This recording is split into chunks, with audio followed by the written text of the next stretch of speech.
Suamiku diam-diam punya 2 istri. Saat rahasia ini terbongkar, aku balas suamiku sampai bersujud padaku.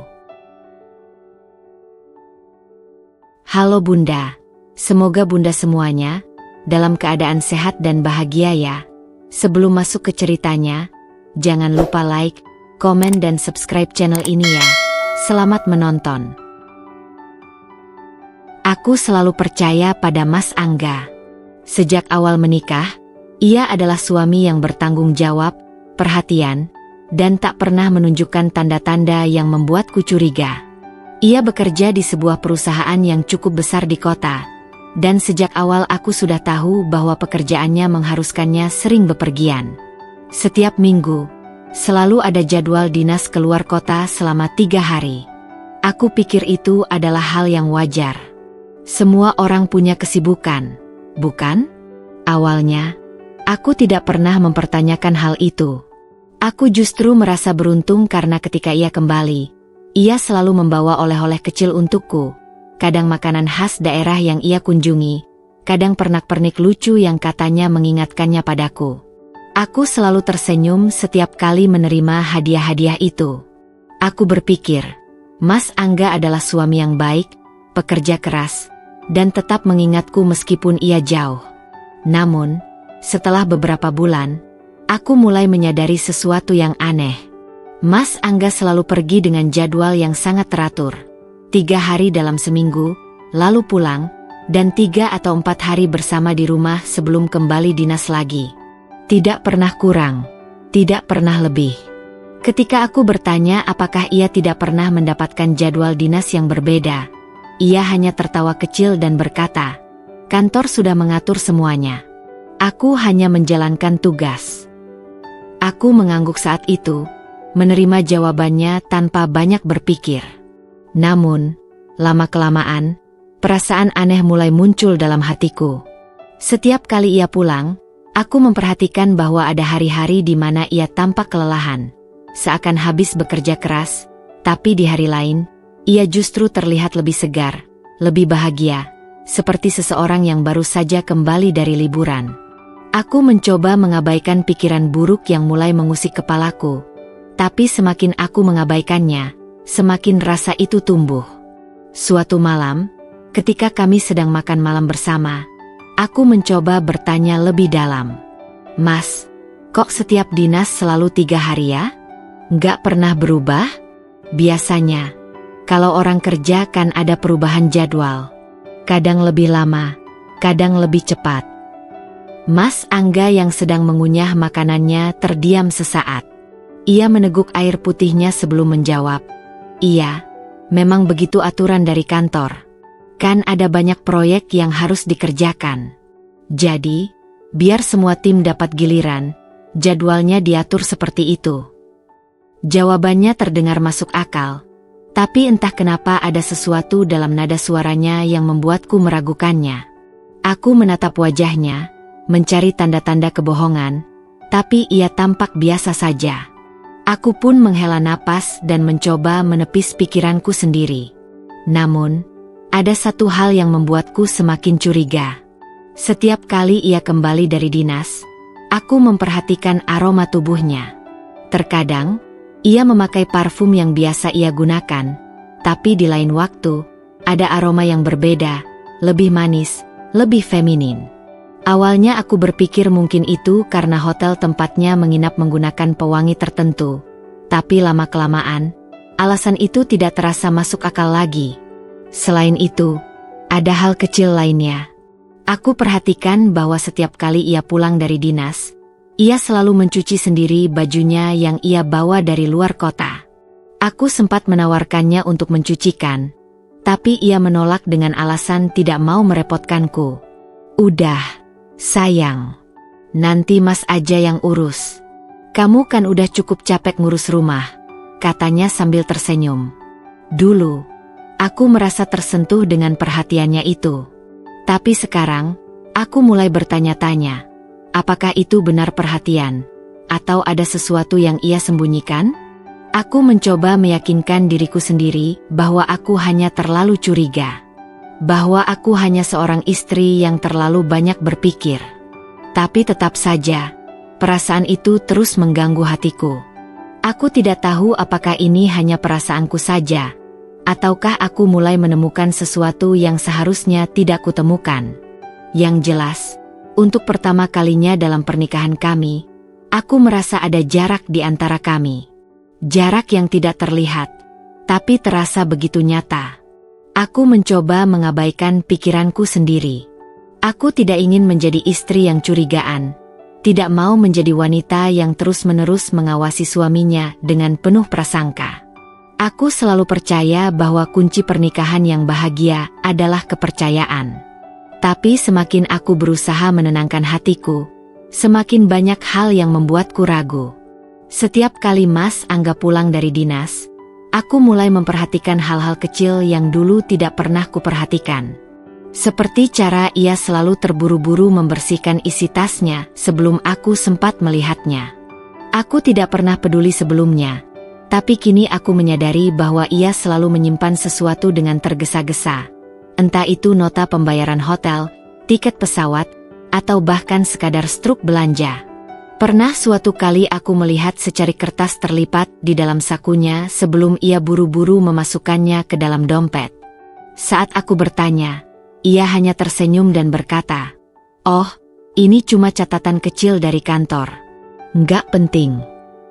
Aku mengangguk dan tidak bertanya lagi, tapi hatiku menolak untuk percaya begitu saja. Hal lain yang mulai terasa aneh adalah kebiasaan Mas Angga yang berubah dalam hal komunikasi.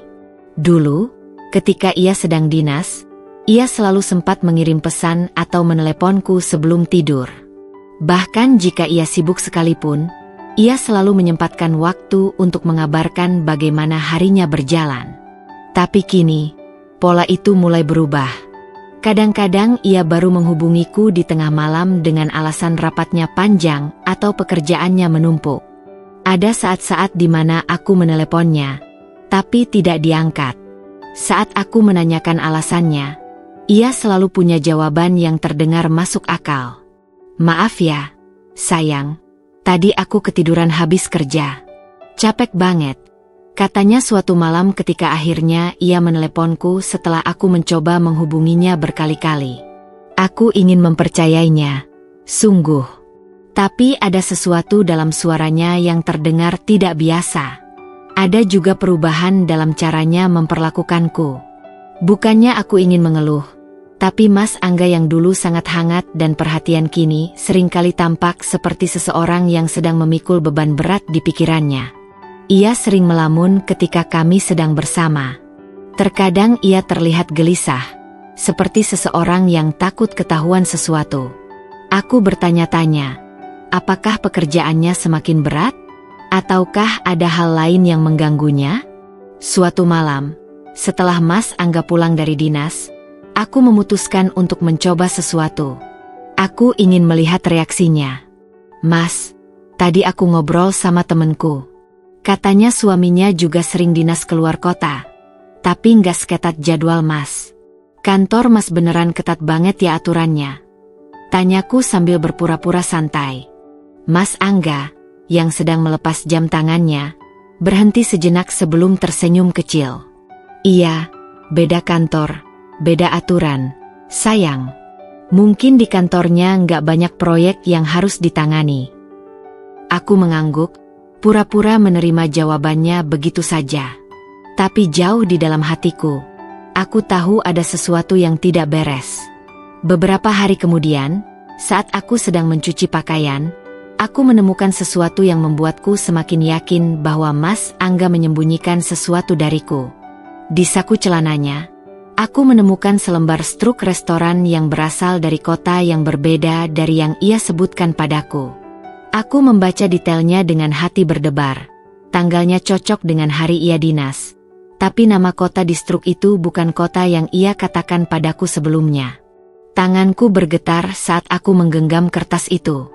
Aku mulai bertanya-tanya, siapa yang menemani Mas Angga makan malam di kota itu? Dan jika ia benar-benar sedang dinas, mengapa ia berbohong tentang lokasinya? Aku tidak tahu apakah aku siap untuk mengetahui kebenaran. Tapi satu hal yang pasti, Aku tidak bisa lagi mengabaikan kecurigaanku. Aku harus mencari tahu. Hari ulang tahunku seharusnya menjadi hari yang membahagiakan. Setiap tahunnya, Mas Angga selalu merayakannya dengan cara yang sederhana tapi manis. Makan malam berdua, memberikan hadiah kecil, atau sekadar menghabiskan waktu bersama di rumah. Aku selalu menghargai usahanya, meskipun kadang ia terlihat lelah setelah kembali dari dinasnya. Namun, tahun ini terasa berbeda. Ada sesuatu dalam sikapnya yang membuatku merasa bahwa ada sesuatu yang ia sembunyikan. Sejak pagi, aku sudah merasa ada yang aneh. Biasanya, Mas Angga adalah orang pertama yang mengucapkan selamat ulang tahun untukku, bahkan sering membangunkanku dengan kecupan atau pelukan hangat. Tapi hari ini, ia tampak gelisah. Aku melihatnya beberapa kali melirik ke ponselnya dengan ekspresi yang sulit diartikan. Ketika akhirnya ia berkata, "Harusnya hari ini jadwal dinasku," aku merasa ada sesuatu yang menusuk hatiku. Aku menatapnya lekat-lekat, mencoba mencari jawaban dalam sorot matanya. "Tapi kan hari ini ulang tahunku, Mas. Masa kantor nggak bisa kasih dispensasi?" tanyaku, mencoba bersikap ringan. Mas Angga menghela napas pelan. "Ya, aku sudah bilang ke kantor kalau aku butuh izin. Tapi tetap aja rasanya aneh kalau nggak berangkat, soalnya udah kebiasaan." "Kebiasaan?" Kata itu terdengar janggal bagiku. Bukankah dinas seharusnya urusan pekerjaan? Bukan sesuatu yang terasa seperti rutinitas yang nyaman? Aku menelan pertanyaanku sendiri dan mencoba tersenyum. Aku tidak ingin merusak suasana. Kami akhirnya merayakan ulang tahunku di rumah. Mas Angga membelikanku kue kecil dan sebuah hadiah yang ia bungkus dengan rapi. Aku mencoba menikmati momen ini, tapi dalam hatiku, ada kegelisahan yang tidak bisa kuabaikan. Aku melihat bagaimana Mas Angga terus mengecek ponselnya, seolah menunggu sesuatu. Setiap kali ada notifikasi, ia buru-buru mengambil ponselnya dan membaca sekilas sebelum menyimpannya kembali tanpa mengatakan apa-apa. Aku ingin bertanya, tapi aku menahan diri. Aku tidak ingin menjadi istri yang terlihat terlalu curiga atau posesif. Namun, kecurigaanku semakin memuncak ketika ia pergi ke toilet dan meninggalkan ponselnya di meja. Aku tidak pernah tertarik untuk mengutak-atik ponsel Mas Angga. Aku percaya padanya. Setidaknya, aku mencoba untuk percaya. Tapi kali ini berbeda. Ponselnya bergetar di atas meja, dan di layar terlihat panggilan masuk dari nomor yang tidak tersimpan. Aku hanya menatapnya, tidak berniat mengangkat, tapi ada sesuatu dalam diriku yang mengatakan bahwa panggilan ini bukan panggilan biasa. Beberapa detik kemudian, panggilan itu berhenti. Tapi kemudian muncul sebuah pesan dari nomor yang sama. "Mas, kok hari ini nggak pulang? Aku kangen." Dunia seakan berhenti berputar. Aku merasakan jantungku berdetak kencang. Tanganku gemetar saat membaca pesan itu. Aku mencoba mencari penjelasan dalam pikiranku sendiri, mencoba berpikir positif. Mungkin ini hanya teman kerja? Mungkin ini hanya salah paham? Tapi tidak. Kalimat itu jelas menunjukkan sesuatu yang lebih dari sekadar hubungan profesional. Aku menelan ludah dan buru-buru mencatat nomor itu sebelum Mas Angga kembali dari toilet. Aku berpura-pura tidak terjadi apa-apa, meskipun kepalaku dipenuhi ribuan pertanyaan. Malam itu, aku tidak bisa tidur. Aku terus memandangi nomor yang kusimpan di ponselku, mencoba menenangkan diri. Apakah ini hanya kebetulan? Apakah aku hanya berlebihan? Atau apakah ini adalah awal dari sebuah kenyataan pahit yang harus kuhadapi? Aku tidak tahu jawabannya, tapi satu hal yang pasti, aku tidak bisa lagi menutup mata terhadap kecurigaanku. Aku harus mencari tahu kebenarannya, seberapapun menyakitkannya. Sejak malam ulang tahunku, pikiranku tidak pernah tenang. Nomor tak dikenal yang mengirim pesan itu terus menghantui kepalaku. Aku mencoba berpikir logis, mencoba mencari alasan lain yang lebih masuk akal, Tapi setiap kemungkinan yang muncul hanya mengarah ke satu hal. Mas Angga menyembunyikan sesuatu dariku. Aku tidak langsung bertindak. Aku tahu jika aku gegabah, aku bisa kehilangan kesempatan untuk mengetahui kebenaran yang sesungguhnya. Aku memilih menunggu, memperhatikan, dan mengumpulkan bukti. Aku ingin tahu sampai sejauh mana kebohongan ini berlangsung. Mas Angga masih bersikap seperti biasa, seolah tidak ada yang terjadi. Ia tetap mencium keningku sebelum berangkat kerja, tetap membalas pesanku dengan nada perhatian, tetap bertanya apakah aku sudah makan atau belum. Tapi sekarang aku tahu bahwa semua itu bisa saja hanya kedok. Sesekali aku menangkapnya melamun, matanya terlihat lelah dan pikirannya seakan berada di tempat lain. Aku menunggu saat yang tepat. Beberapa hari kemudian, jadwal dinas Mas Angga kembali datang. Seperti biasa, ia pergi selama 3 hari. Tapi kali ini, aku tidak hanya duduk diam di rumah. Aku membuka ponselku, melihat kembali nomor yang mengirim pesan pada malam ulang tahunku, dan akhirnya memberanikan diri untuk menghubunginya. Tanganku sedikit gemetar saat menekan tombol panggil. Jantungku berdetak cepat, antara takut dan penasaran. Aku tidak tahu siapa yang akan menjawab di ujung sana, tapi aku harus tahu. Nada sambung terdengar, lalu suara seorang wanita menjawab. "Halo." Aku menarik napas dalam. "Halo. Maaf, ini dengan siapa?" tanyaku hati-hati. Wanita itu terdengar ragu sejenak sebelum akhirnya bertanya balik. "Maaf, ini siapa?" Aku menggigit bibir. Aku tidak bisa langsung menunjukkan kartuku. Aku harus hati-hati. "Saya Dinda. Saya istri Mas Angga," kataku akhirnya. Hening. Aku bisa mendengar napas wanita itu berubah, seolah ia baru saja mendengar sesuatu yang mengejutkannya. "Istri?" tanyanya dengan suara bergetar. "Tapi, saya juga istrinya." Dunia seakan runtuh di sekitarku. Aku merasa tubuhku melemas. Aku tidak siap mendengar jawaban itu, meskipun di lubuk hati terdalam, aku sudah menduganya. Wanita itu terdengar sama terkejutnya denganku, dan dari nada suaranya, aku bisa merasakan bahwa ia tidak berbohong. Aku menarik napas dalam, mencoba menenangkan diriku sendiri. "Sejak kapan?" tanyaku pelan.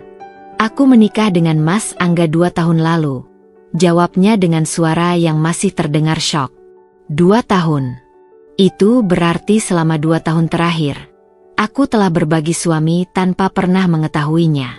Aku menelan ludah, mencoba memahami situasi ini. Mas Angga bilang ke aku kalau dia sering dinas keluar kota. 3 hari setiap minggu, kataku, mencoba melihat apakah ada pola yang sama. Wanita itu terdiam sesaat sebelum berkata, "Dia juga bilang hal yang sama ke aku." Hatiku semakin sakit mendengarnya. Jadi, selama ini, setiap 3 hari Mas Angga dinas, ia sebenarnya tinggal bersama wanita ini? Dan ketika ia pulang ke rumahku, ia menggunakan alasan yang sama untuk meninggalkan rumah wanita itu? Aku tidak tahu apakah aku harus marah atau menangis. Tapi satu hal yang pasti, aku tidak bisa membiarkan ini terus terjadi. Aku menarik napas panjang. "Aku rasa kita sama-sama ditipu," kataku dengan suara bergetar. Wanita itu tidak langsung menjawab. Aku bisa merasakan ia sedang berpikir keras, sama seperti aku. "Apa yang harus kita lakukan?" tanyanya akhirnya. Aku menghela napas panjang. Aku belum tahu pasti. Tapi satu hal yang jelas dalam pikiranku, aku tidak akan membiarkan Mas Angga lolos begitu saja. Aku tidak akan diam saja sementara ia bermain di belakangku. Aku harus merencanakan sesuatu. Dan aku tahu, aku tidak sendirian dalam hal ini. Aku dan wanita itu punya tujuan yang sama sekarang. Kami harus memberikan pelajaran kepada pria yang telah mengkhianati kami berdua. Setelah menutup telepon, aku terdiam lama. Aku duduk di tepi ranjang dengan ponsel masih tergenggam erat di tanganku. Pikiranku penuh dengan berbagai emosi. Marah, kecewa, sakit hati. Rasanya seperti dunia yang selama ini ku kenal runtuh dalam sekejap. Aku mencoba menarik napas dalam-dalam, tapi setiap kali aku mengingat kata-kata wanita itu, napasku kembali tersengal. Aku juga istrinya. Kalimat itu terus berputar-putar di kepalaku.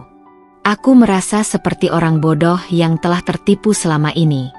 Mas Angga tidak hanya mengkhianatiku, tapi juga dengan begitu kejamnya membagi waktunya, seakan kami hanyalah dua tempat persinggahan dalam hidupnya.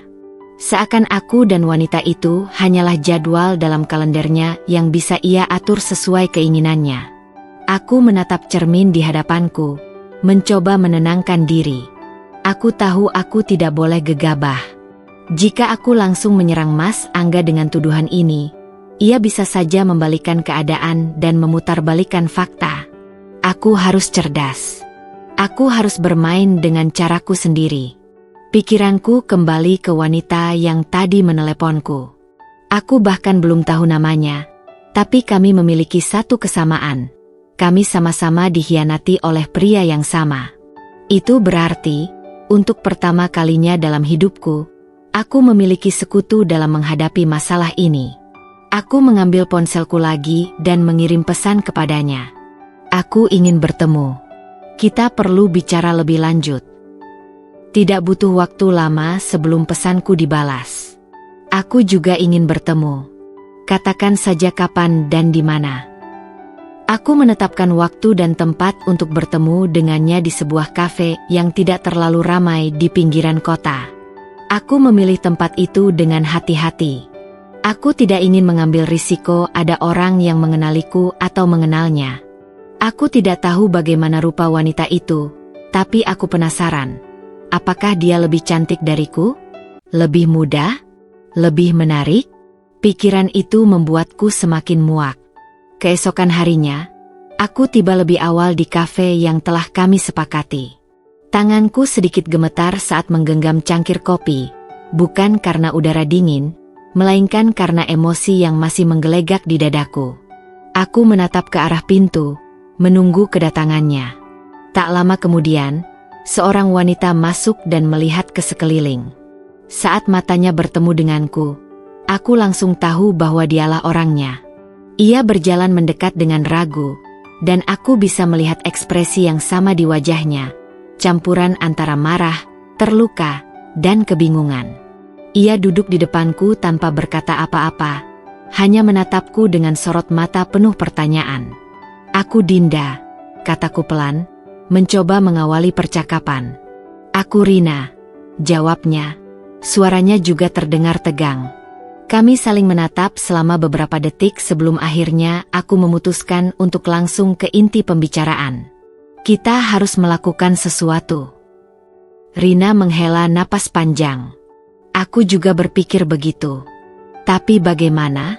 Aku masih tidak percaya dia bisa melakukan ini kepada kita berdua.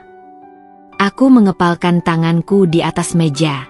Aku tidak ingin hanya diam dan membiarkan dia terus bermain seperti ini. Aku ingin kita mengajarinya pelajaran yang tidak akan pernah ia lupakan. Rina menatapku dengan sorot mata yang berubah. Awalnya ia terlihat ragu, tapi perlahan aku melihat kemarahan yang sama di matanya. Apa rencanamu? Tanyanya akhirnya. Aku menarik napas panjang, lalu berkata, kita buat dia kehilangan semuanya. Dia pikir dia bisa mempermainkan kita? Kita akan membalikkan keadaan. Kita akan menguras hartanya, lalu meninggalkannya dengan cara yang paling menyakitkan. Rina mengangkat alisnya, seakan tidak percaya dengan apa yang baru saja kudengar. Tapi beberapa detik kemudian, senyum kecil muncul di wajahnya. Senyum yang penuh arti. Aku suka cara berpikirmu, katanya. Aku menatapnya tajam. Kalau kita ingin melakukan ini, kita harus hati-hati. Dia tidak boleh tahu kalau kita sudah saling mengenal. Kita harus membuatnya berpikir semuanya masih baik-baik saja, sampai saatnya tiba. Rina mengangguk. Aku setuju. Kita buat dia merasakan apa yang kita rasakan. Saat itu, Aku merasa sesuatu dalam diriku berubah. Aku bukan lagi istri yang terluka dan dikhianati. Aku adalah seseorang yang siap membalas dendam. Aku akan memastikan bahwa Mas Angga mendapatkan apa yang pantas ia terima. Dan kali ini, aku tidak akan melakukannya sendirian. Aku pulang dari pertemuan dengan Rina dengan perasaan yang campur aduk. Di satu sisi, aku masih merasakan luka yang begitu dalam. Bagaimana tidak? Aku baru saja mengetahui bahwa suamiku bukan hanya berselingkuh, tapi juga telah menikahi wanita lain dan menjalani kehidupan ganda selama bertahun-tahun. Namun, di sisi lain, ada bara semangat dalam diriku. Aku tidak akan membiarkan diriku terus-menerus menjadi korban. Aku dan Rina sudah sepakat, kami akan membuat Mas Angga menyesali perbuatannya seumur hidup. Malam itu, aku duduk di ruang tamu dengan secangkir teh di tanganku, berpikir keras tentang langkah selanjutnya. Rina adalah sosok yang sama marahnya denganku, dan itu membuat segalanya lebih mudah. Kami memiliki tujuan yang sama, menghancurkan Mas Angga tanpa ia sadari. Tapi bagaimana cara terbaik melakukannya? Aku tahu aku harus bergerak dengan hati-hati.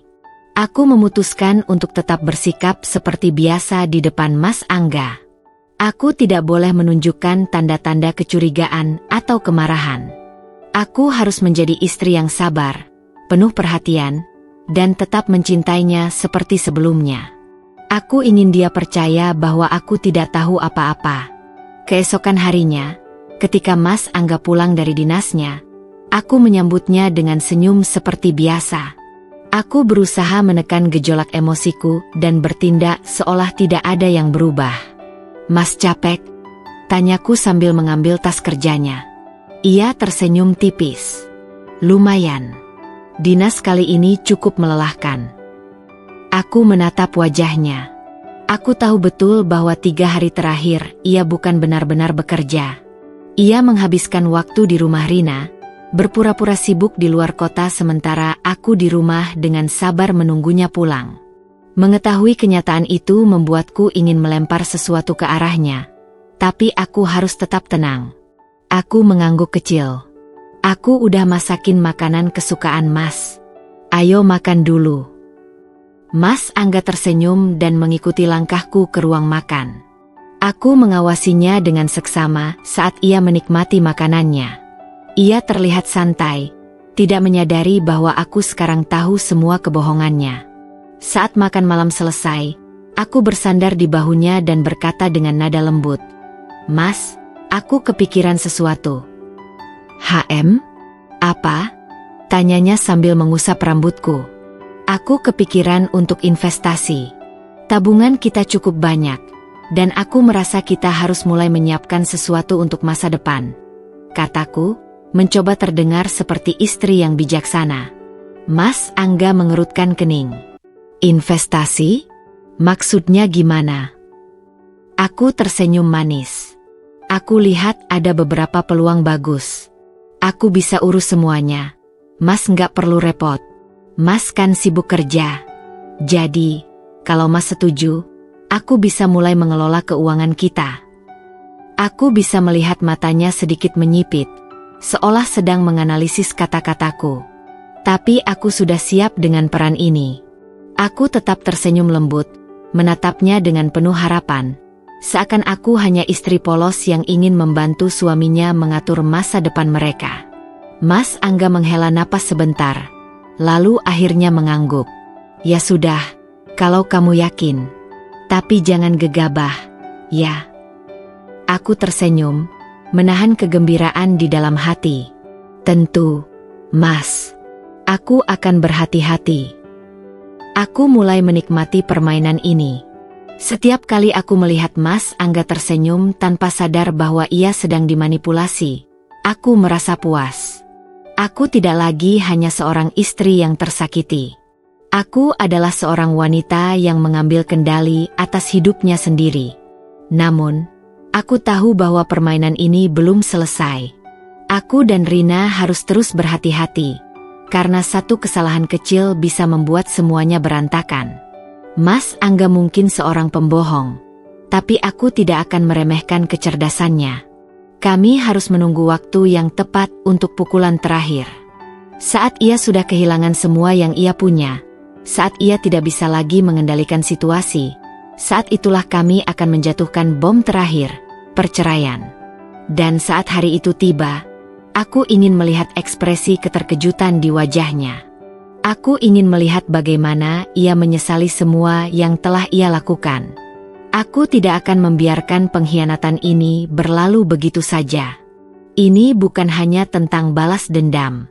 Ini adalah tentang mengajarkan Mas Angga sebuah pelajaran yang akan ia ingat seumur hidupnya. Malam semakin larut, tapi pikiranku terus bekerja. Aku duduk di depan laptop, menatap deretan angka di layar seolah sedang benar-benar menghitung investasi. Di balik layar, aku sedang merancang rencana lain. Strategi agar Mas Angga semakin percaya padaku. Aku tahu pria seperti dia tidak akan mudah dikelabui jika tidak ada dasar yang meyakinkan. Aku harus menjadi lebih pintar dari dirinya. Rina dan aku sudah sepakat, kami tidak akan terburu-buru. Jika kami ingin membuat Mas Angga kehilangan segalanya, kami harus melakukannya perlahan, setahap demi setahap, seperti racun yang bekerja lambat dalam tubuhnya. Mas Angga tidak boleh curiga sedikitpun. Aku mulai sering berbicara soal investasi dengan nada penuh semangat. Aku mengirimkan dokumen-dokumen yang sudah kususun rapi ke emailnya, memastikan bahwa semuanya terlihat profesional. Aku bahkan menciptakan beberapa presentasi palsu, seolah-olah aku benar-benar sedang menekuni bidang ini dengan serius.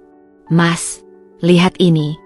Kataku suatu malam saat kami duduk bersama di ruang tamu. Aku membuka laptop dan menunjukkan sebuah grafik pertumbuhan investasi yang telah kurekayasa. Kalau kita investasikan sebagian tabungan kita ke proyek ini, dalam waktu 5 tahun, keuntungan kita bisa naik hampir 2 kali lipat. Mas Angga mengusap dagunya, tampak berpikir. Aku tahu ia sedang menimbang-nimbang. Tapi ia juga bukan orang yang terlalu paham soal keuangan. Itu adalah kelebihanku, dan aku akan menggunakannya sebaik mungkin. Ya, kedengarannya menarik, katanya akhirnya.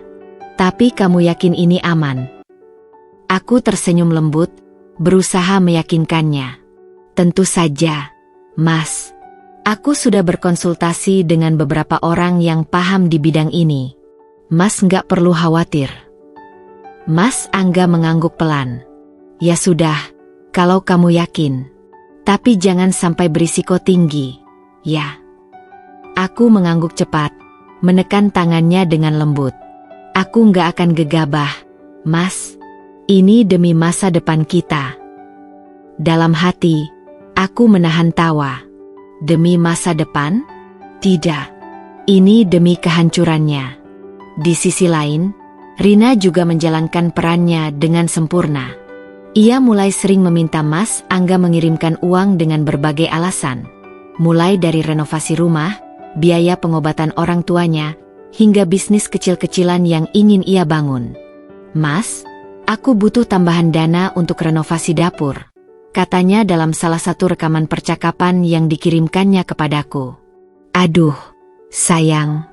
Aku baru kirim minggu lalu. Suara Mas Angga terdengar sedikit ragu. Tapi ini penting, Mas.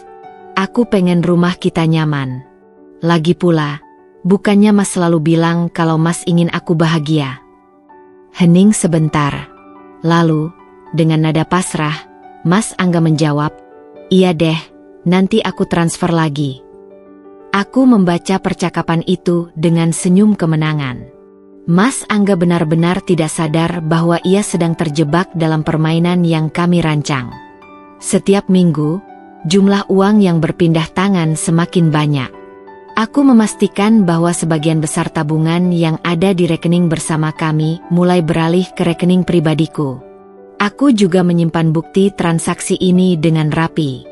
Aku ingin memastikan bahwa ketika waktunya tiba, aku bisa meninggalkan Mas Angga tanpa sedikit pun rasa penyesalan. Tapi aku juga tahu bahwa aku tidak boleh ceroboh.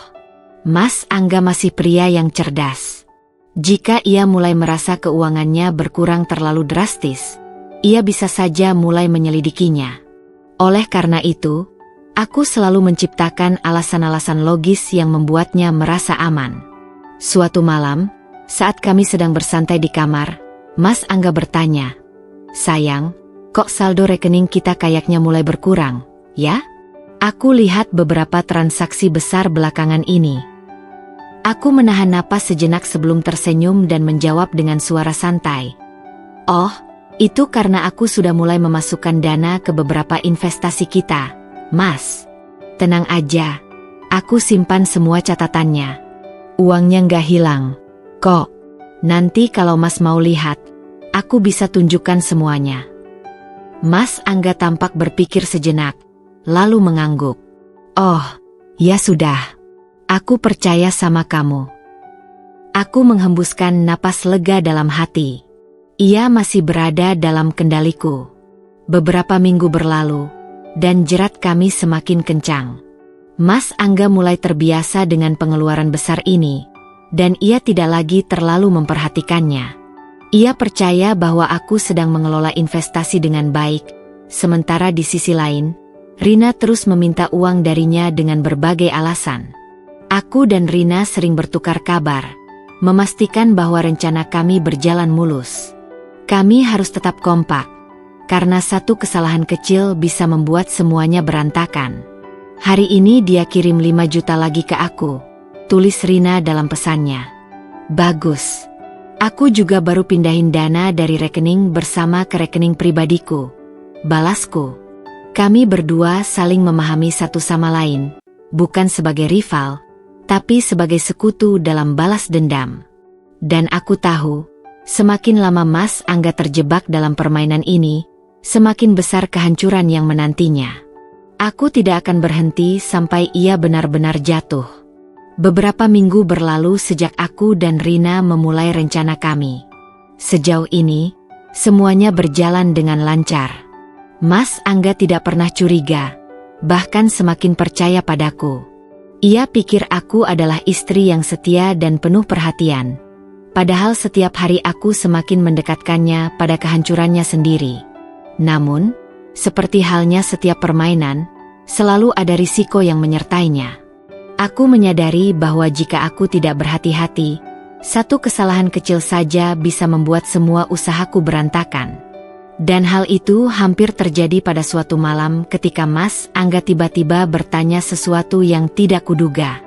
"Sayang, aku tadi coba cek rekening bersama kita," katanya sambil duduk di tepi ranjang.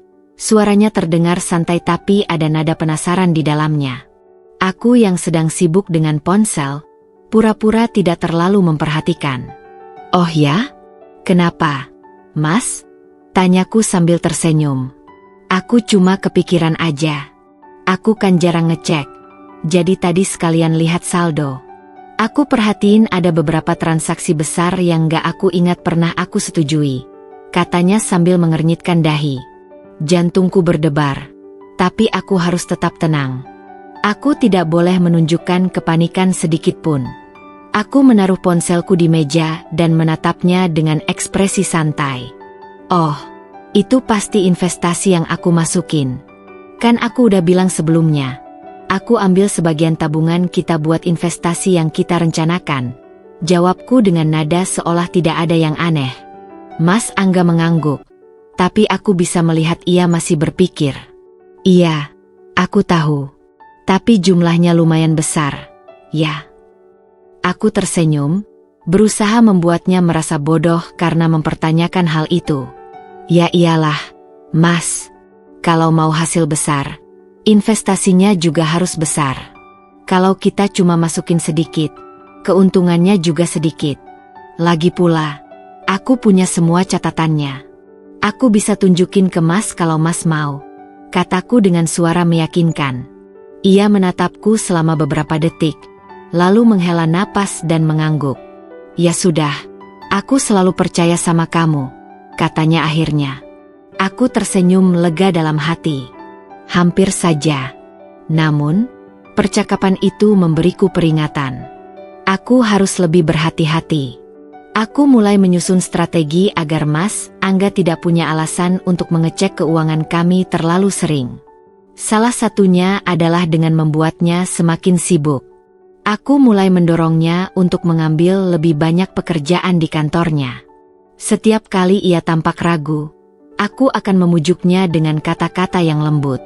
Mas, kalau Mas ambil proyek tambahan ini, pasti bakal bagus buat karir Mas ke depan, kataku suatu malam saat kami sedang duduk di ruang tamu.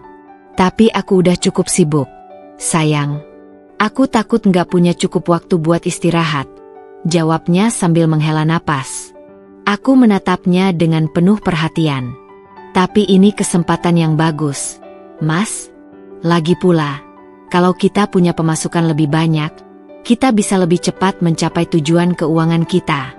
Mas kan pengen punya usaha sendiri suatu hari nanti. Aku melihat keraguan di matanya, tapi akhirnya ia mengangguk. Iya sih, kamu ada benarnya juga. Aku tersenyum puas. Jika Mas Angga semakin sibuk, maka ia akan semakin jarang memperhatikan keuangan kami. Itu berarti aku bisa terus melancarkan rencana tanpa gangguan. Sementara itu, Rina juga melakukan hal yang sama. Ia mulai meminta lebih banyak uang dengan alasan bahwa ia ingin membantu keluarga besarnya. Mas, aku butuh dana tambahan buat bantu adik aku masuk kuliah, katanya dalam salah satu rekaman percakapan yang dikirimkannya kepadaku. Adik kamu? Aku pikir dia masih SMA. Suara Mas Angga terdengar ragu. Iya, tapi aku mau nyiapin dari sekarang. Aku nggak mau dia kesulitan nanti, Rina menjawab dengan suara lembut, penuh kepedulian. Aku membaca percakapan itu dan tersenyum. Rina memainkan perannya dengan sangat baik. Namun, di balik semua itu, aku tahu kami tidak boleh terlalu percaya diri. Mas Angga memang terlihat santai, tapi aku tidak boleh meremehkan instingnya. Aku mulai menyadari bahwa ia sering memandangiku dengan cara yang berbeda akhir-akhir ini. Seolah-olah ia sedang mencoba mencari sesuatu. Suatu malam, aku sedang mengobrol dengan Rina melalui telepon ketika aku mendengar langkah kaki mendekat. Aku langsung menutup telepon dan berpura-pura sibuk membaca sesuatu di laptopku. Siapa tadi? Tanya Mas Angga tiba-tiba. Aku tersenyum. Oh, cuma teman lama. Kita lagi ngobrolin bisnis sedikit. Ia menatapku dengan tajam selama beberapa detik sebelum akhirnya mengangguk. Oh, oke. Aku tersenyum, tapi dalam hati aku tahu, Mas Angga mulai curiga. Aku harus lebih berhati-hati. Dan jika ia mulai menyelidiki, maka aku harus memastikan bahwa aku satu langkah lebih maju darinya. Beberapa minggu berlalu, dan aku mulai merasa bahwa semuanya berjalan dengan sempurna. Mas Angga masih sibuk dengan pekerjaannya, pikirannya dipenuhi oleh beban kantor yang semakin menumpuk. Setiap kali ia pulang, ia terlihat lelah, dan itu adalah hal yang baik untukku. Pria yang kelelahan tidak akan punya energi untuk memeriksa hal-hal kecil, terutama keuangan. Namun, meskipun aku berhasil mengendalikan situasi, ada sesuatu yang mengganggu pikiranku. Aku bisa merasakan perubahan kecil dalam sikap Mas Angga. Ia masih bersikap seperti biasa, tapi ada momen-momen tertentu di mana aku merasa ia sedang mengamati gerak-gerikku lebih dari sebelumnya. Misalnya, saat kami duduk bersama di ruang tamu, ia menatapku lebih lama dari biasanya. Bukan tatapan penuh kasih sayang seperti dulu, melainkan tatapan penuh analisa, seolah-olah ia sedang mencoba memahami sesuatu yang tidak bisa ia jelaskan. Aku berpura-pura tidak menyadari hal itu, tapi aku tahu bahwa ia mulai merasa ada sesuatu yang tidak beres. Suatu hari, ketika Mas Angga pergi keluar kota untuk dinas, yang aku tahu sebenarnya adalah kunjungannya ke rumah Rina, aku merasa ini adalah waktu yang tepat untuk mengalihkan sebagian besar uangnya ke rekening pribadiku. Aku duduk di depan laptop, membuka rekening bersama kami, lalu mulai mentransfer sejumlah besar dana ke rekening yang telah kusiapkan sebelumnya. Aku telah berhati-hati untuk melakukannya dalam jumlah yang tidak mencolok selama beberapa bulan terakhir. Tapi hari ini aku mengambil langkah besar. Aku tidak ingin ada yang tersisa untuknya ketika semuanya berakhir. Setelah beberapa kali transaksi selesai, aku menghembuskan napas lega. Aku merasa satu langkah lebih dekat ke kebebasan. Namun, aku tidak menyadari bahwa pada saat yang sama, Mas Angga juga sedang menyusun rencananya sendiri. 2 hari kemudian, Mas Angga pulang lebih awal dari biasanya. Aku terkejut ketika mendengar suara mobilnya berhenti di depan rumah, padahal aku memperkirakan ia baru pulang keesokan harinya. Aku buru-buru menutup laptop dan berusaha bersikap normal. Saat ia masuk ke rumah, aku tersenyum seperti biasa. "Mas kok pulang cepat? Bukannya dinasnya sampai besok?" tanyaku dengan nada lembut. Mas Angga tersenyum kecil, tapi ada sesuatu di matanya yang membuatku tidak nyaman. "Ada perubahan jadwal," jawabnya singkat. Aku mengangguk dan berusaha terlihat tidak peduli. "Oh, ya udah. Aku udah masakin buat Mas. Mau makan sekarang?" "Tunggu sebentar," katanya tiba-tiba. Ia berjalan melewatiku dan menuju ke meja kerja, tempat aku biasa menggunakan laptopku. Aku langsung merasa waspada. "Mas mau ngapain?" tanyaku, mencoba terdengar santai. Ia tidak langsung menjawab. Sebaliknya, ia membuka laptopku dan mulai mengetik sesuatu. Jantungku berdetak lebih cepat. "Mas, kenapa buka laptop aku?"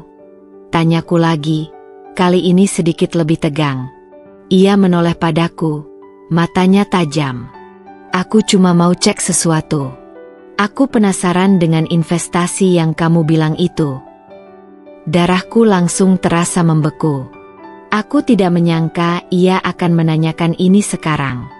Aku berusaha tetap tenang, tapi otakku sudah mulai bekerja mencari cara untuk menghindari masalah.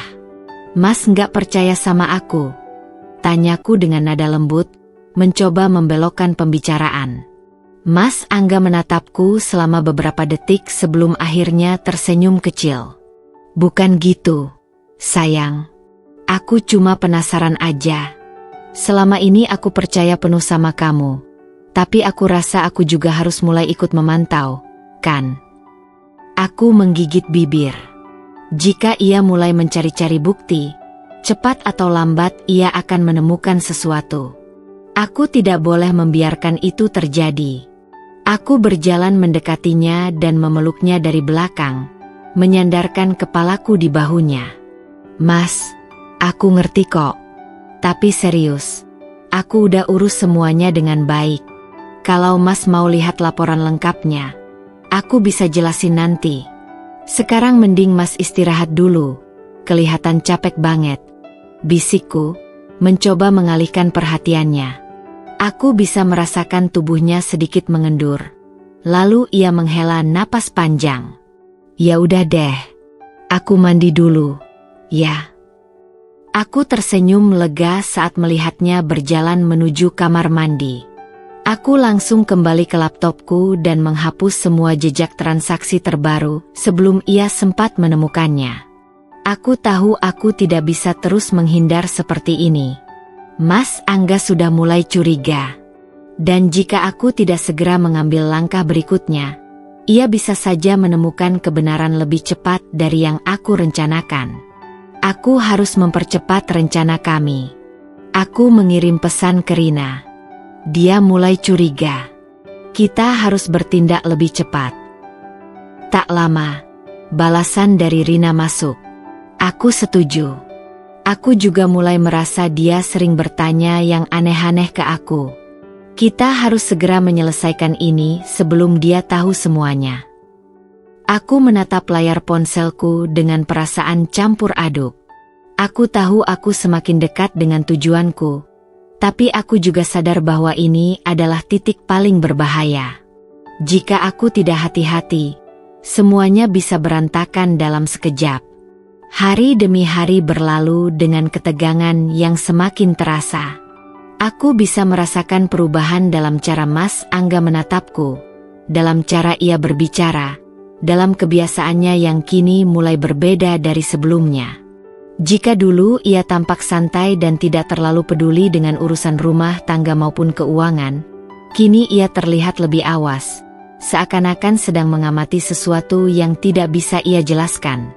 Aku mulai merasa seperti buronan di rumahku sendiri. Setiap kali Mas Angga berada di sekitarku, aku harus berpura-pura tidak menyembunyikan apapun, meskipun sebenarnya ada begitu banyak hal yang harus kututupi. Aku tidak lagi bisa seenaknya membuka laptop di depannya, tidak bisa sembarangan menerima telepon dari Rina, bahkan aku harus lebih berhati-hati dalam mengirim pesan. Semua langkahku kini harus diperhitungkan dengan cermat. Namun, sekeras apapun aku berusaha menjaga kebohongan ini tetap tersembunyi, takdir rupanya punya rencana lain. Suatu malam, setelah Mas Angga tertidur, aku diam-diam bangun dari tempat tidur dan berjalan menuju ruang kerja. Aku menyalakan laptopku dengan hati-hati, memastikan bahwa suaranya tidak terlalu keras. Aku harus segera memeriksa rekeningku dan memindahkan sisa uang yang belum sempat kutransfer. Saat aku sedang sibuk mengetik, tiba-tiba aku mendengar suara langkah kaki dari belakang. Jantungku langsung berdegup kencang. Aku membeku di tempat, takut untuk menoleh. "Sayang, kamu ngapain?" Suara Mas Angga terdengar serak karena baru bangun tidur. Tapi aku bisa merasakan kecurigaan di balik nada suaranya. Aku menarik napas dalam-dalam sebelum akhirnya menoleh dan tersenyum.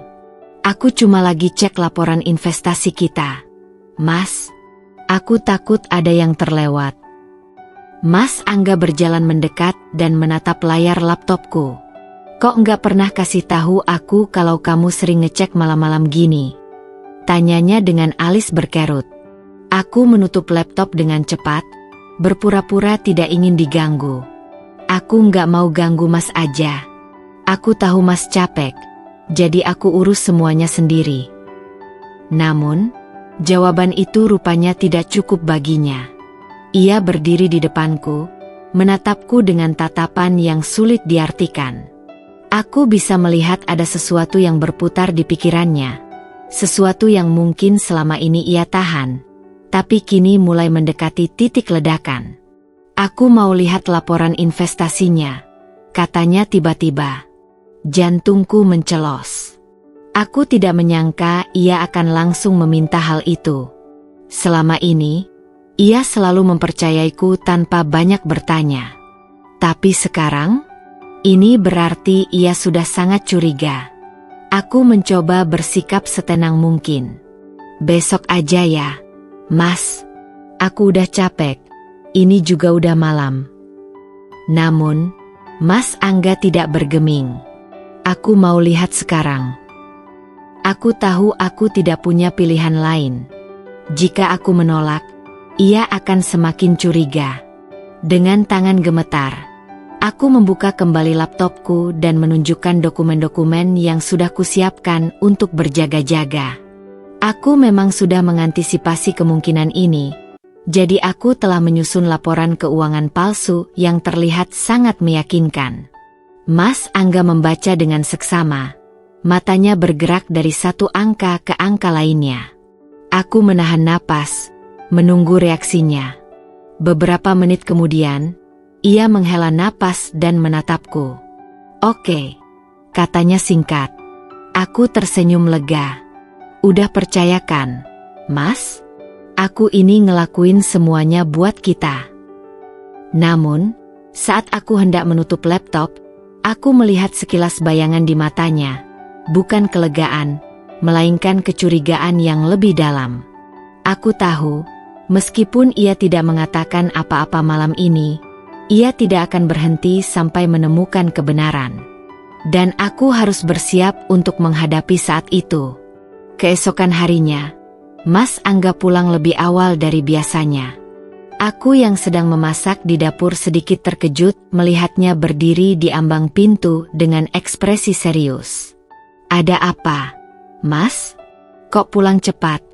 tanyaku sambil mengaduk sayur di wajan. "Aku tadi ke bank. tanganku langsung berhenti bergerak. Aku bisa merasakan darahku mengalir lebih cepat. "Oh, ya? Ngapain?"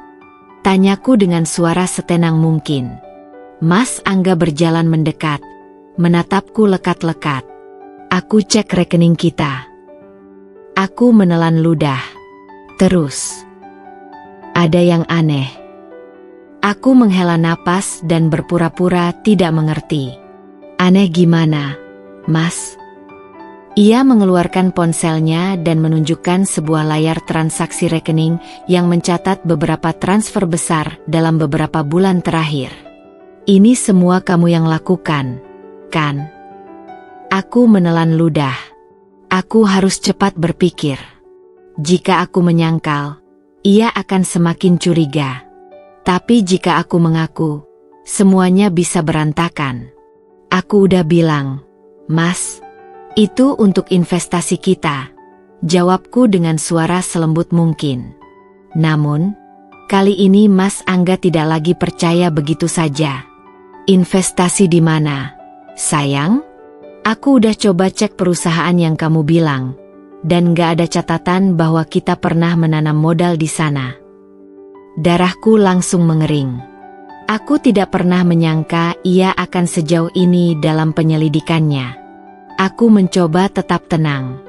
"Mungkin Mas salah cek? Aku bisa tunjukkan dokumennya." Tapi Mas Angga menggeleng. "Aku juga sudah hubungi teman-teman aku yang bekerja di bidang investasi. Mereka bilang semua ini kelihatan mencurigakan." Aku tahu saat itu juga bahwa kebohonganku telah retak. Aku tidak bisa lagi menutupi semuanya dengan kata-kata manis atau dokumen palsu. Mas Angga sudah terlalu dalam menyelidikinya, dan cepat atau lambat, ia akan menemukan kebenaran sepenuhnya. Aku harus membuat keputusan cepat. "Aku cuma mau memastikan masa depan kita aman, Mas," kataku, mencoba membuatnya bersimpati. Namun, Mas Angga menatapku dengan mata tajam. "Atau kamu cuma berusaha menyembunyikan sesuatu dari aku?" Aku tidak bisa menjawab. Di saat yang sama, ponsel Mas Angga bergetar. Ia melihat layarnya, lalu menatapku dengan ekspresi yang sulit diartikan sebelum mengangkatnya. "Halo." Aku hanya bisa berdiri diam, menahan napas. Beberapa detik kemudian, ekspresinya berubah drastis. Rahangnya mengeras, matanya melebar. Aku tahu siapa yang menelepon. Aku tahu apa yang baru saja terjadi. Dan aku tahu, dalam sekejap mata, semuanya telah berubah. Suasana di dalam rumah mendadak terasa begitu mencekam. Aku bisa mendengar napas Mas Angga yang semakin berat. Matanya yang semula penuh kecurigaan kini berubah menjadi kemarahan yang tak bisa disembunyikan lagi. Aku tahu siapa yang meneleponnya. Tidak lain adalah Rina. Aku juga tahu bahwa di balik percakapan yang sedang berlangsung, sebuah kebenaran tengah terbuka dengan cara yang paling brutal. Aku berdiri diam di tempat, menunggu reaksi berikutnya. Mas Angga menatapku tajam saat ia menutup teleponnya dengan tangan yang sedikit gemetar. "Siapa Rina?" tanyanya dengan suara rendah namun penuh ancaman. Aku tahu ini adalah titik di mana kebohongan tidak akan bisa lagi menyelamatkanku. "Mas, aku bisa jelasin," ujarku pelan, mencoba menemukan celah untuk keluar dari situasi ini. Mas Angga mendengus, lalu tertawa pendek. Tawa penuh ironi dan kemarahan yang ia tahan selama ini. "Jelasin? Jelasin apa? Kamu udah tahu kalau dia istriku juga? Dan selama ini kalian bersekongkol untuk menipu aku?" Aku menggigit bibirku. Setiap kata yang keluar dari mulutnya terasa seperti cambuk yang menghantam tubuhku. Aku tidak ingin situasi ini berkembang terlalu cepat. Tapi pada titik ini, aku sudah kehabisan alasan, kehabisan skenario untuk membenarkan kebohongan yang telah kujalin dengan hati-hati selama berbulan-bulan. Aku mencoba mengulur waktu. "Mas, dengerin aku dulu." Namun, Mas Angga melangkah maju dengan ekspresi penuh amarah. Dengerin apa lagi, Dinda? Kamu pikir aku nggak bisa nyambungin semuanya sekarang? Aku menundukkan kepala. Aku cuma ingin membalas semua yang Mas lakukan. Ia tertawa pendek lagi, kali ini dengan kepahitan yang jelas. Membalas? Jadi ini semua balasan kamu buat aku? Dengan cara bersekongkol sama perempuan yang aku nikahi tanpa kamu tahu. Dada dan kepalaku terasa sesak. Aku ingin berteriak bahwa akulah yang seharusnya marah, bahwa akulah yang lebih dulu dikhianati. Tapi entah kenapa, melihat ekspresi wajahnya yang penuh luka, ada sedikit perasaan bersalah yang menyelinap ke dalam hatiku. Aku nggak punya pilihan lain, bisikku. Pilihan. Ia mencibir. Kamu selalu punya pilihan, Dinda. Tapi kamu memilih menghancurkan aku. Kamu tahu apa yang paling menyakitkan? Bukan karena uangku kalian ambil, bukan karena kalian mempermainkan aku, tapi karena kamu, perempuan yang dulu aku percaya, justru bersekutu dengan orang lain untuk menjatuhkan aku. Aku terdiam.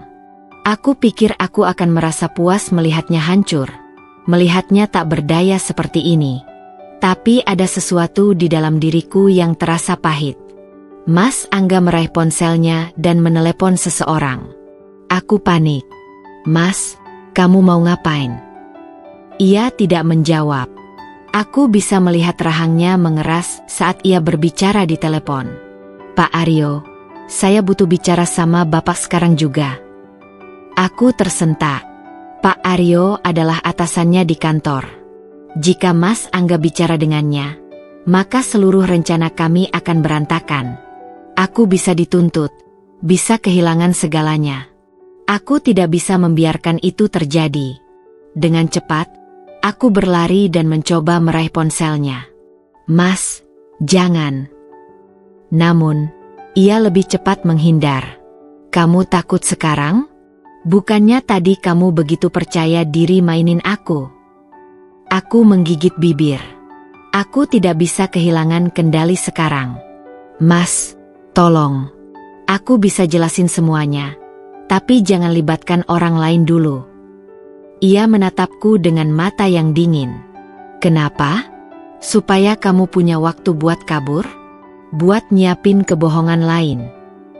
Aku menggeleng dengan putus asa. Aku tahu aku telah kalah dalam permainan ini. Beberapa jam kemudian, suasana di rumah tetap tegang. Mas Angga tidak banyak bicara, hanya duduk diam di ruang tamu dengan wajah kosong. Aku ingin mengatakan sesuatu, ingin meminta maaf, ingin menjelaskan semuanya. Tapi rasanya tidak ada kata-kata yang cukup untuk memperbaiki keadaan. Ponselku bergetar. Aku melihat nama Rina di layar. Aku tahu dia pasti panik setelah Mas Angga tahu segalanya. Aku harus bicara dengannya, tapi tidak di depan Mas Angga. Aku berdiri dan berjalan ke kamar. Namun sebelum aku sempat mengangkat telepon itu, Mas Angga berbicara tanpa menoleh kepadaku.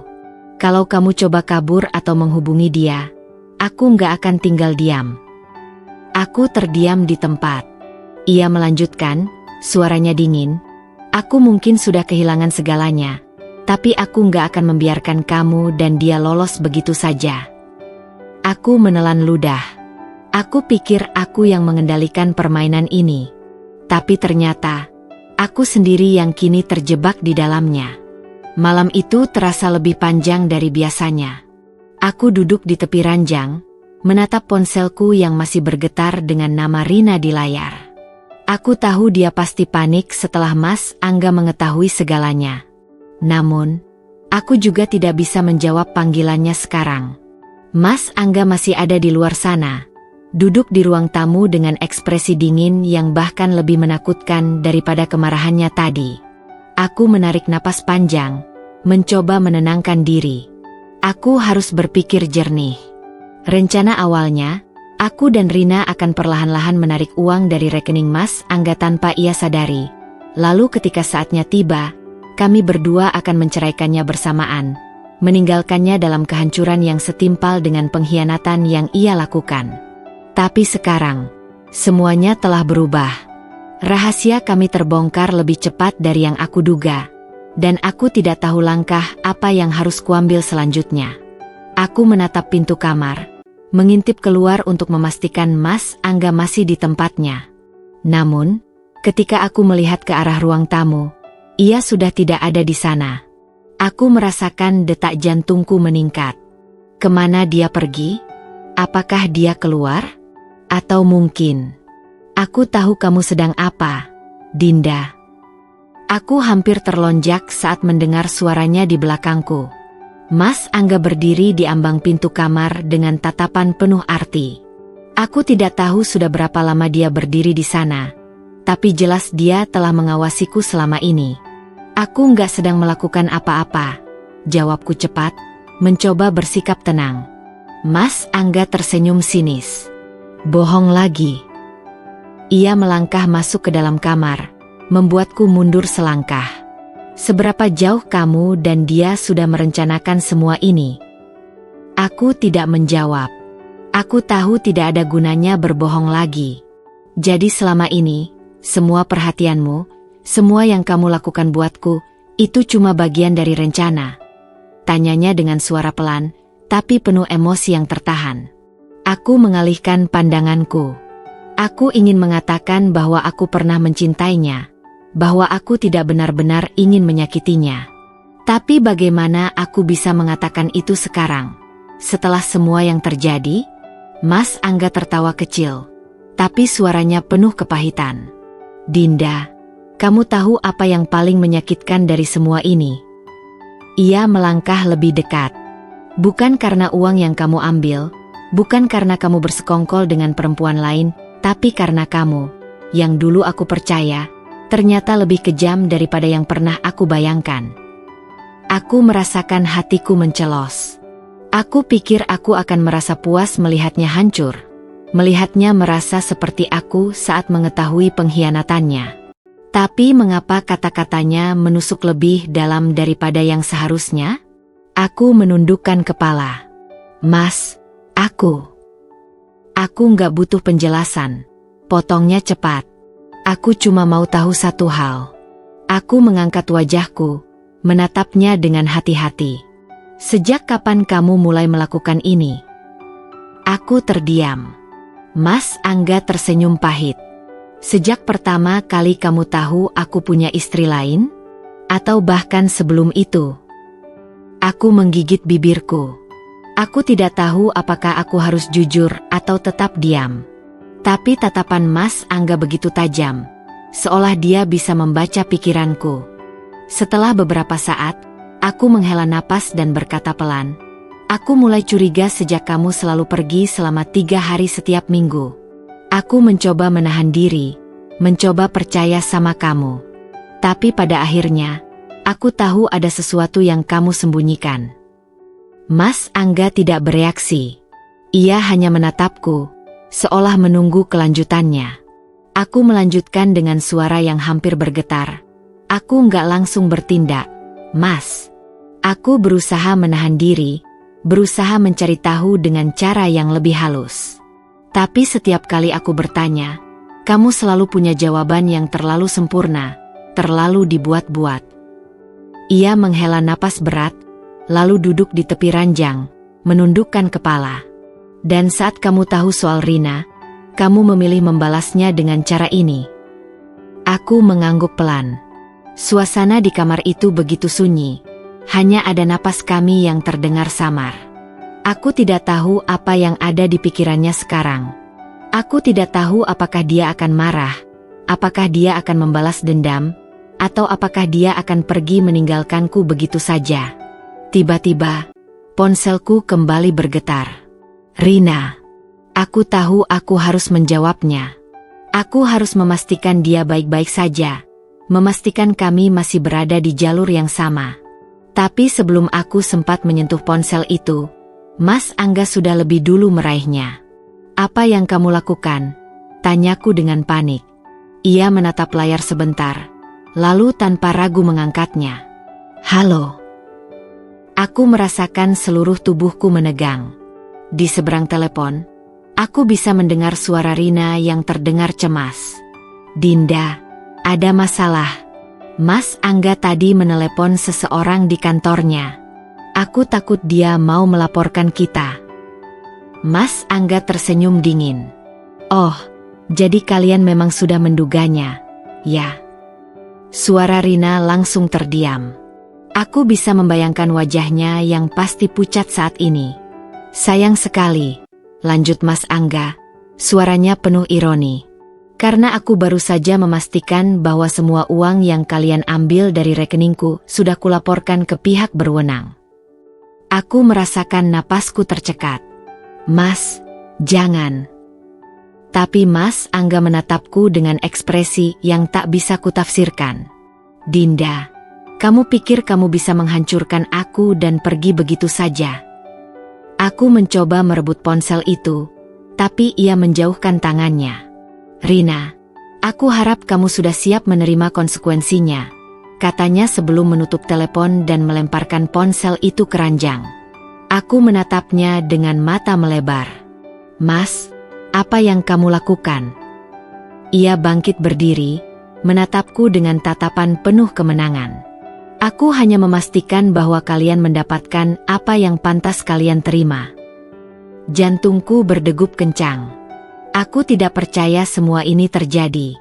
Rencana yang awalnya begitu sempurna, kini berantakan di tanganku sendiri. Aku pikir aku yang akan mengendalikan permainan ini. Tapi ternyata, aku sendiri yang kini telah menjadi bidak dalam permainan Mas Angga. Aku duduk di tepi ranjang dengan perasaan kacau. Pikiranku berputar tanpa henti, mencoba memahami situasi yang kini telah berbalik. Rencana yang kususun bersama Rina kini berantakan begitu saja dalam hitungan detik.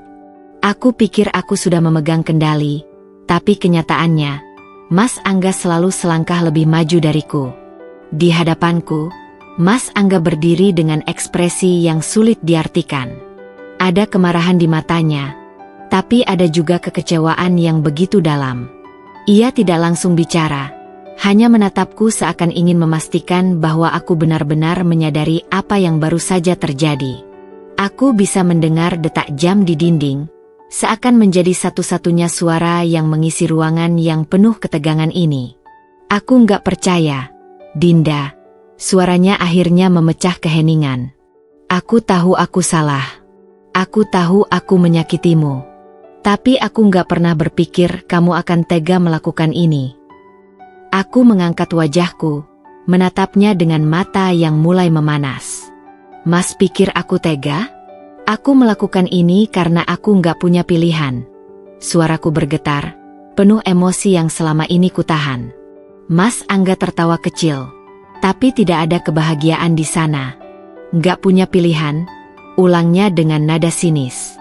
Jadi pilihanmu adalah menghancurkan aku? Mengambil uangku? Bersekongkol dengan perempuan lain untuk membuatku jatuh? Aku mengepalkan tanganku di atas pangkuan. Dan Mas pikir apa yang Mas lakukan selama ini bukan penghancuran buat aku? Suaraku meninggi. Aku percaya sama Mas. Aku bertahan. Aku berusaha jadi istri yang baik. Tapi apa yang Mas kasih ke aku? Kebohongan. Pengkhianatan. Mas Angga menghela napas panjang, lalu berjalan ke arah jendela, memandang keluar seakan mencari udara segar. Aku nggak akan membela diri, katanya pelan. Aku sadar aku salah. Aku sadar aku telah berbuat keji sama kamu. Tapi aku juga nggak bisa terima cara kamu membalasnya. Aku tertawa miris. Jadi kalau Mas yang menyakiti aku, itu masih bisa dimaklumi. Tapi kalau aku yang menyakiti Mas, itu nggak bisa dimaafkan. Ia menoleh, menatapku dengan tajam. Bukan begitu. Lalu apa? Aku berdiri, menatapnya penuh kemarahan. Apa bedanya kita sekarang? Kita sama-sama pengkhianat, Mas. Kita sama-sama egois. Kita sama-sama nggak peduli dengan perasaan satu sama lain. Wajah Mas Angga berubah. Aku bisa melihat ada luka di sana, Tapi aku tidak peduli. Aku sudah terlalu lelah menahan semua ini. Keheningan kembali menyelimuti ruangan. Aku merasa sesak. Dadaku terasa berat oleh semua emosi yang ingin kutumpahkan. Aku ingin menangis, ingin berteriak, ingin menyalahkan semuanya pada Mas Angga. Tapi pada saat yang sama, aku sadar bahwa aku pun kini telah menjadi bagian dari kekacauan ini. Apa yang akan Mas lakukan sekarang? Tanyaku akhirnya. Suaraku lebih tenang meskipun hatiku masih bergolak. Mas Angga tidak langsung menjawab. Ia berjalan perlahan ke arah lemari, mengambil jaketnya, lalu mengenakannya dengan gerakan yang terlihat begitu terkendali. Aku nggak tahu, katanya akhirnya. Tapi aku nggak bisa tetap di sini. Aku menatapnya, mencoba membaca pikirannya. Mas mau kemana? Ia menghela napas. Aku nggak tahu, Dinda. Aku hanya butuh waktu untuk berpikir. Aku menggigit bibir. Apa Mas masih berniat membalas aku dan Rina? Ia menatapku sejenak, lalu tersenyum kecil. Senyum yang tak lagi menyiratkan keangkuhan, hanya kelelahan. Aku tidak tahu. Aku hanya ingin pergi dulu. Aku membiarkannya pergi malam itu. Aku tidak mencoba menahannya, karena aku pun butuh waktu untuk sendiri. Saat pintu tertutup di belakangnya, aku merasakan tubuhku melemas. Aku terduduk di lantai, menatap kosong ke arah dinding. Apa yang baru saja terjadi? Aku telah merencanakan kehancurannya. Tapi kini, mengapa aku merasa akulah yang lebih hancur? Aku mengambil ponselku, mencoba menghubungi Rina, tapi ia tidak menjawab. Aku yakin dia pasti sedang dalam keadaan panik, mencoba mencari cara untuk menyelamatkan dirinya sendiri. Aku tahu aku juga harus memikirkan caraku keluar dari situasi ini. Tapi entah kenapa, aku tidak bisa berpikir jernih. Aku hanya merasa kosong. Beberapa jam kemudian, ponselku berbunyi. Aku segera mengangkatnya, berharap itu Rina. Tapi ternyata bukan. Dinda. Aku membeku. Itu suara Mas Angga. Aku butuh bicara sama kamu, katanya pelan. Bisa ketemu? Aku menelan ludah. Sekarang? Iya. Ada hal yang harus kita selesaikan. Aku tidak tahu mengapa, tapi aku merasa jantungku berdetak lebih cepat. Aku tidak tahu apa yang ingin dibicarakannya, tapi aku sadar bahwa setelah malam ini, tidak akan ada lagi jalan untuk kembali.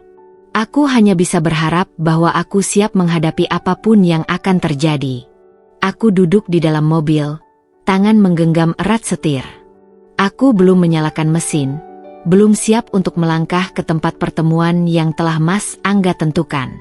Dalam beberapa jam terakhir, pikiranku terus berkecamuk. Aku masih belum bisa percaya bahwa semua ini terjadi begitu cepat. Dulu, aku berpikir bahwa membalaskan dendamku akan memberiku kepuasan, akan menghapus semua luka yang Mas Angga tinggalkan. Tapi nyatanya, yang ada hanya kehampaan. Aku menarik napas dalam-dalam, mencoba menenangkan diri. Aku harus menghadapi ini. Aku harus menyelesaikan segalanya. Tidak ada gunanya lagi menunda-nunda. Dengan satu tarikan napas panjang, aku akhirnya menyalakan mesin dan melaju menuju tempat pertemuan. Sebuah kafe kecil di pinggiran kota, tempat yang tidak terlalu mencolok, tapi cukup nyaman untuk berbicara tanpa takut diintai siapapun. Saat aku tiba, Mas Angga sudah menunggu di dalam. Ia duduk di sudut kafe, mengenakan jaket hitam yang sama seperti yang ia pakai saat pergi dari rumah tadi malam. Wajahnya tampak lelah, matanya redup, tapi ekspresinya tetap tenang, seperti biasa. Aku berjalan mendekat, mencoba menjaga sikapku tetap dingin.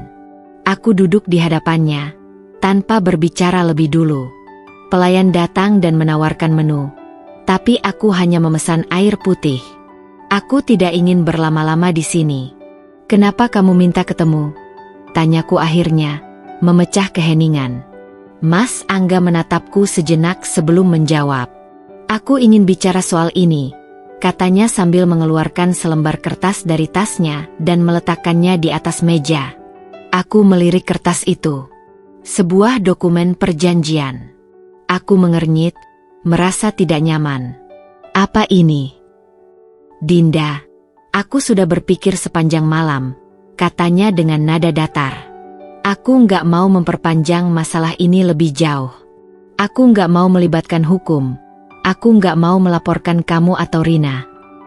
Aku menatapnya dengan waspada. Lalu, aku hanya ingin ini selesai, lanjutnya. Aku ingin kamu menandatangani ini. Kita berdua berpisah dengan baik-baik.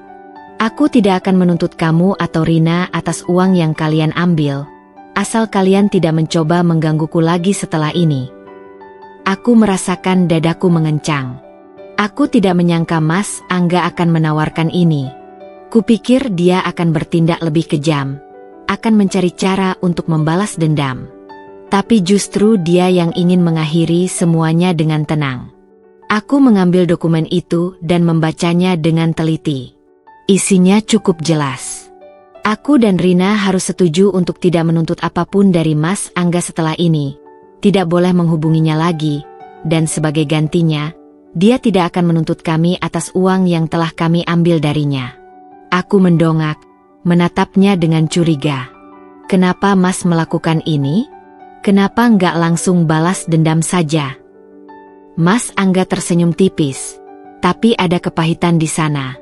Karena aku sudah lelah, Din. Aku sudah cukup kehilangan segalanya. Aku nggak mau berperang lagi. Aku tidak tahu harus berkata apa. Dalam beberapa bulan terakhir, aku telah membenci pria ini dengan sepenuh hati, membayangkan berbagai cara untuk membuatnya merasakan penderitaan yang sama sepertiku. Tapi kini, melihatnya di hadapanku dengan wajah yang begitu lelah dan penuh penyesalan, aku merasa kosong. Aku mengambil pena yang ada di atas meja, lalu menandatangani dokumen itu. Aku setuju, kataku pelan. Mas Angga mengangguk, lalu menarik dokumen itu kembali. Setelah ini, kita bukan siapa-siapa lagi, Dinda. Aku menelan ludah. Kata-katanya terasa lebih menyakitkan daripada yang kuduga. Kami berdua duduk dalam keheningan untuk beberapa saat, masing-masing tenggelam dalam pikiran sendiri. Aku merasa ada begitu banyak yang ingin kukatakan, begitu banyak pertanyaan yang ingin kutanyakan. Tapi aku tahu, semua itu tidak ada gunanya lagi. Akhirnya, Mas Angga bangkit dari kursinya. Aku pergi dulu, katanya singkat. Aku hanya mengangguk, tidak mencoba menahannya. Saat dia berjalan keluar dari kafe, aku merasa ada sesuatu di dalam diriku yang ikut pergi bersamanya. Sesuatu yang tidak akan pernah kembali. Aku menatap meja kosong di hadapanku, lalu menghela napas panjang. Akhirnya, semuanya benar-benar selesai. Atau setidaknya, itulah yang kupikirkan. Beberapa hari setelah pertemuan di kafe itu, aku masih merasakan kehampaan yang aneh. Seharusnya aku merasa lega, seharusnya aku merasa menang. Aku sudah mendapatkan apa yang kuinginkan, balas dendam, keadilan atas pengkhianatan Mas Angga, dan kebebasan yang dulu kuimpikan. Tapi mengapa dadaku masih terasa berat? Aku duduk di ruang tamu, menatap layar ponselku yang hening.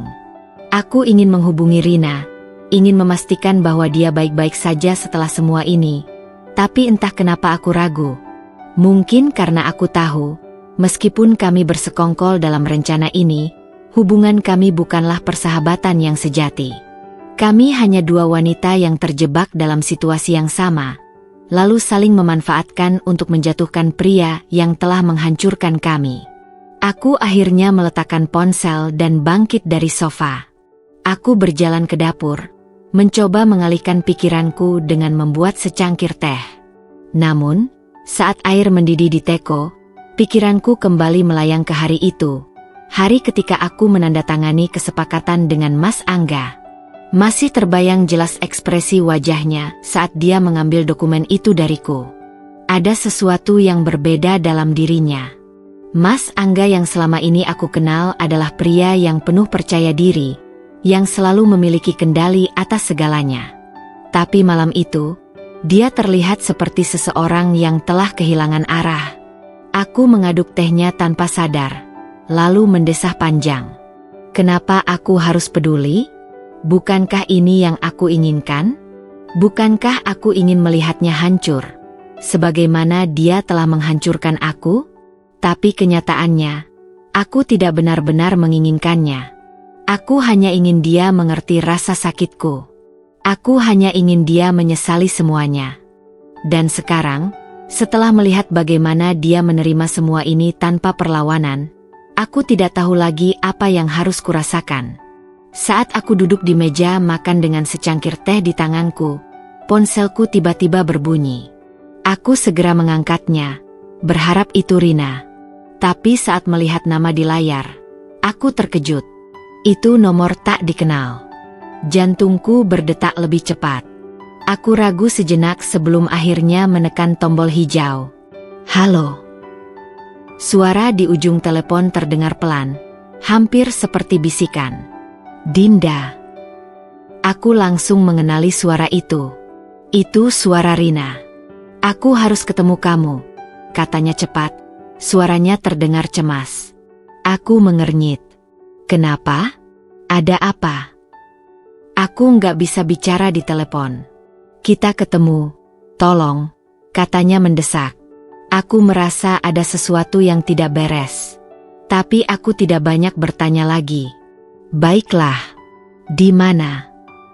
Rina menyebutkan sebuah alamat, sebuah kafe kecil yang tidak jauh dari tempat tinggalku. Aku mengangguk, meskipun dia tidak bisa melihatnya. Oke, aku akan segera ke sana. Saat aku menutup telepon, hatiku mulai gelisah. Ada firasat buruk yang menyelimutiku, seakan ini belum benar-benar berakhir. Ketika aku tiba di kafe, Rina sudah duduk di sudut ruangan dengan wajah yang tampak pucat. Tangannya menggenggam cangkir kopi, tapi dia tidak meminumnya. Aku segera berjalan ke arahnya dan duduk di seberangnya. Rina, ada apa? Tanyaku langsung. Dia mengangkat wajahnya, dan aku bisa melihat ada kegelisahan dalam sorot matanya. Aku baru saja mendapat kabar tentang Mas Angga, katanya pelan. Jantungku mencelos. Apa yang terjadi? Rina menggigit bibirnya, lalu menghela napas. Dia keluar dari pekerjaannya. Aku terdiam. Apa?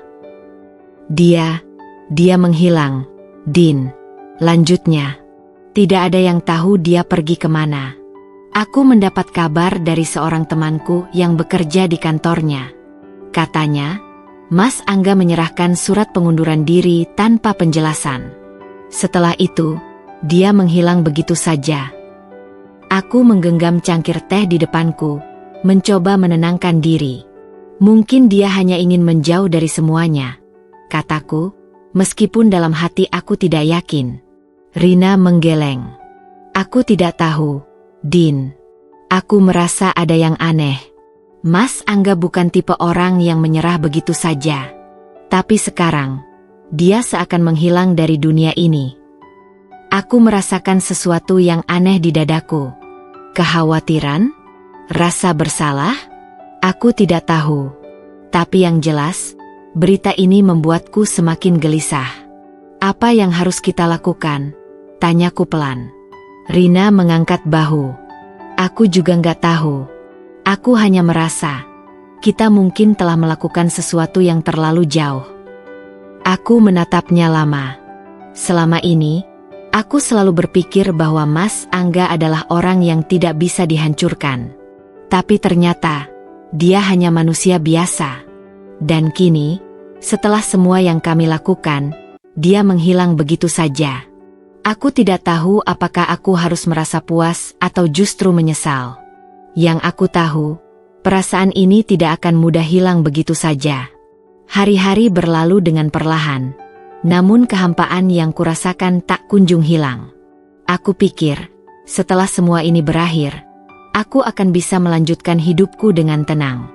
Aku membayangkan sebuah kehidupan baru, di mana aku tak perlu lagi terjebak dalam bayang-bayang pengkhianatan. Tapi kenyataannya, yang ada hanya ruang kosong yang semakin membesar di dalam dadaku. Setiap kali aku melihat ponselku, aku berharap ada kabar dari Mas Angga. Bukan karena aku ingin berdamai, tapi karena aku ingin tahu bahwa dia baik-baik saja. Tapi tidak ada satupun pesan atau panggilan darinya. Bahkan Rina pun kehilangan jejaknya. Sudah seminggu sejak pertemuan kami di kafe, dan sejak saat itu, semuanya terasa semakin aneh. Aku mencoba mengabaikan perasaan itu, mencoba meyakinkan diriku bahwa ini bukan lagi urusanku. Mas Angga sudah mendapatkan balasannya, dan aku harus melanjutkan hidup. Tapi ada sesuatu di dalam diriku yang terus mengusik, membuatku tak bisa benar-benar tenang. Pagi itu, aku sedang duduk di teras rumah ketika sebuah pesan masuk ke ponselku. Dari Rina. Dinda, aku baru dapat kabar. Kamu harus tahu ini. Aku segera membalas. Jantungku mulai berdetak lebih cepat. Apa? Apa yang terjadi? Beberapa detik kemudian, ponselku bergetar lagi. Kali ini, bukan pesan, tapi panggilan dari Rina. Aku segera mengangkatnya. Dinda. Suara Rina terdengar berat, seolah dia baru saja menangis. Ada apa? Apa ini tentang Mas Angga? Tanyaku cemas. Dia menarik napas dalam sebelum menjawab. Iya. Aku baru dapat kabar dari temanku di kantornya. Mas Angga ditemukan di sebuah apartemen kecil yang ia sewa setelah keluar dari pekerjaannya. Aku merasakan tubuhku menegang. Ditemukan? Maksudmu? Dia meninggal, Din. Dunia seakan berhenti berputar. Aku terdiam. Mulutku terbuka tapi tidak ada kata yang keluar. Apa? Suaraku akhirnya keluar, nyaris seperti bisikan. Dia ditemukan 2 hari lalu. Lanjut Rina. Suaranya masih bergetar. Polisi bilang dia mengalami depresi berat setelah kegagalan pernikahan. Dia overdosis obat penenang. Aku menutup mulutku dengan tangan, mencoba menahan napas yang mulai tidak teratur. Ini tidak mungkin. Tidak mungkin. Aku tidak tahu berapa lama aku duduk diam setelah panggilan itu berakhir. Waktu seakan berhenti, dan pikiranku kosong. Aku hanya bisa menatap lurus ke depan, mencoba mencerna kenyataan yang baru saja menghantamku dengan keras. Mas Angga sudah tiada. Pria yang dulu kucintai, pria yang telah mengkhianatiku, pria yang pernah menjadi bagian besar dalam hidupku, kini benar-benar pergi. Aku seharusnya merasa lega, bukan? Aku seharusnya merasa menang. Bukankah ini yang aku inginkan? Bukankah aku ingin dia menderita? Tapi mengapa yang aku rasakan justru sebaliknya? Aku merasa hampa. Lebih hampa dari sebelumnya. 2 hari kemudian, aku berdiri di pemakaman, di antara orang-orang yang datang untuk memberikan penghormatan terakhir pada Mas Angga. Aku tidak tahu mengapa aku datang ke sini. Aku tidak tahu mengapa kakiku membawaku ke tempat ini. Tapi disinilah aku, berdiri di antara kerumunan, melihat peti matinya diturunkan ke dalam tanah. Tidak banyak yang hadir. Selain beberapa rekan kerjanya, hanya ada keluarga kecilnya dan beberapa orang yang mungkin mengenalnya secara pribadi. Aku tidak melihat Rina di sana. Mungkin dia terlalu terpukul untuk datang. Aku berdiri diam, tidak bergerak, tidak menangis. Hanya menatap tanah yang kini menutupi tubuh seseorang yang pernah mengisi hari-hariku. Saat upacara berakhir dan orang-orang mulai pergi, aku tetap tinggal. Aku berjalan perlahan ke tepi makamnya, memandang batu nisan yang masih basah oleh tanah. Aku ingin mengatakan sesuatu, tapi tidak ada kata yang bisa menggambarkan perasaan yang berkecamuk di dalam hatiku. Akhirnya, dengan suara nyaris berbisik, aku berkata, "Aku tidak tahu apakah aku harus membencimu atau merindukanmu, Mas." Angin bertiup pelan, seolah membawa kata-kataku pergi. Aku menutup mata, membiarkan rasa sakit itu menyelimuti diriku sejenak. Aku tidak akan pernah mendapatkan jawaban dari semua pertanyaanku. Aku tidak akan pernah tahu apakah Mas Angga benar-benar menyesali perbuatannya, atau apakah dia hanya menyerah karena tidak tahu harus kemana lagi. Yang aku tahu hanyalah satu hal. Tidak ada yang benar-benar menang dalam perang ini. Kami berdua kalah. Dan sekarang, hanya aku yang tersisa, membawa luka yang mungkin tidak akan pernah sembuh sepenuhnya.